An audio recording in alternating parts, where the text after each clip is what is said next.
Buenos días. Hoy vamos a hablar de algunos factores que justifican la enseñanza de la traducción jurídica. La formación de traductores especializados es una exigencia social que muchos centros docentes ya han asumido. Los tiempos en los que el oficio de traductor estaba reservado a los escritores de renombre, los eruditos o los poetas han quedado atrás.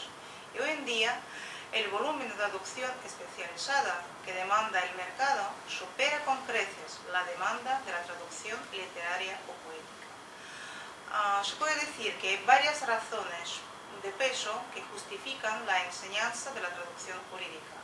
En primer lugar, existe una fuerte demanda del mercado, ya que la importancia de la traducción jurídica ha aumentado considerablemente en los últimos años por las razones diversas. Por un lado, el comercio internacional da lugar a un gran número de figuras jurídicas, ya que implica la firma de contratos de compraventa, de transporte, de seguros, de representación comercial, etc.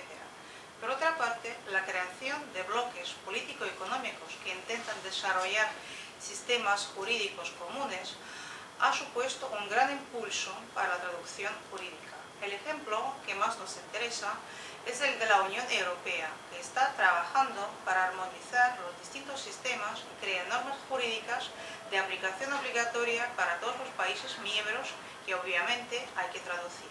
El tercer factor, que nos parece un factor súper importante, es la creciente movilidad de la población mundial y la generalización del turismo masivo que han generado relaciones jurídicas y administrativas que requieren ser traducidas. Por ejemplo, ciudadanos extranjeros que otorgan testamento fuera de su país, agencias inmobiliarias que venden sus propiedades a extranjeros, nacionales de otros países que son víctimas o autores de un delito fuera de la patria, etc.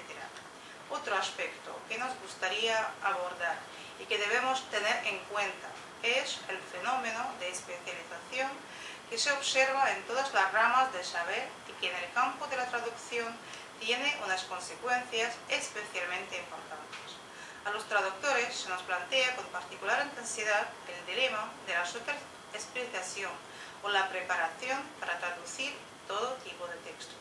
Y por último, la traducción jurídica exige una formación específica que muy pocos traductores poseen actualmente. Podríamos proponer una primera definición de la traducción jurídica, como la traslación de una lengua a otra de los textos que se utilizan en las relaciones entre el poder público y el ciudadano. Por ejemplo, denuncias, querellas, exhortos, citaciones, leyes y también, naturalmente, los textos empleados para regular las relaciones entre particulares con trascendencia jurídica, o sea, que dan lugar a contratos, testamentos o poderes. En cuanto al campo temático, la traducción jurídica se ocupa mayormente de textos legales relacionados con la disciplina de derecho. Ahora bien, encontrar textos que se refieren exclusivamente a una categoría temática es realmente difícil. Los textos jurídicos constituyen quizá uno de los ejemplos de textos con menos turbulencias, es decir, se ajustan en gran medida a las expectativas que el lector pueda tener, y no solo en cuanto al campo temático, sino también expectativas en cuanto a la estructura, al estilo, al léxico y las convenciones textuales.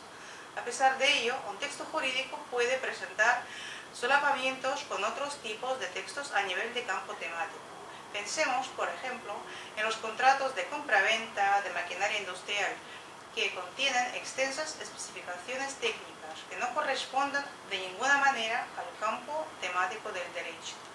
También es importante subrayar la fuerte imbricación que se observa en los textos legales entre conceptos puramente jurídicos y conceptos mercantiles o comerciales y administrativos, hasta tal punto que la distinción tradicional entre traducción jurídica y traducción comercial resulta a menudo muy conflictiva.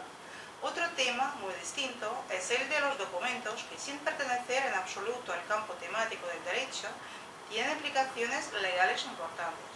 Pensemos, por ejemplo, en una apasionada carta de amor que forma parte del expediente de un proceso legal o en un informe médico que se va a utilizar como prueba en un juicio.